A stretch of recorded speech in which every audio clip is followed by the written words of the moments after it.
कौन कहला देख C1 मध्य दे अंकित समस्त जेनेटर गुडिकर संजोगरे सिलिंडर वक्र पृष्ठतल बा पार्श्व पृष्ठतल गठित हुए। C1 आमर किए ये रहला से अंकित जेनेटर गुडिकर संजोगरे कौन वक्र पृष्ठतल बा पार्श्व पृष्ठतल गठित हुए।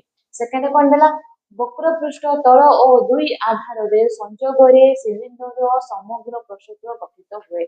वक्र पृष्ठ और दुई आधार संयोग नेले आमर कौन समग्र पृष्ठतल गठित हुए।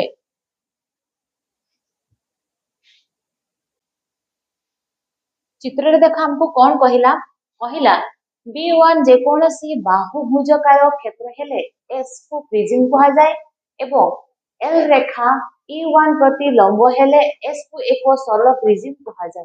हमर B1 कहिला B1 S से होचे हमर कोन ताको प्रिज्म कहा जाए L रे हमर कोन E1 असला हमर कोन हला ताको कहला एक सरल प्रिज्म कहा जाए। सेकंड B1 एक समांतरिक क्षेत्र हेले S एक समांतरिक घन हबो। आयत घन और समघन उभय एक विशेष प्रकार रो समांतर घन।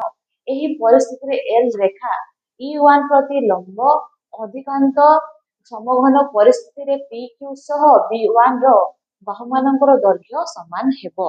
चित्र हम देखि कि हमें कोन कहला B1 एक वृत्ताकार क्षेत्र हेले S एक वृत्तभूमि रो सिलिंडर एवं L रेखा E1 प्रति लंब हेले S एक सरल वृत्तभूमि रो सिलिंडर हबो। S हमर गोटे कोन हबो सिलिंडर हबो भूमि को सिलिंडर हेबो। एबे यार हमें सूत्र बाहर करब ठीक अछि।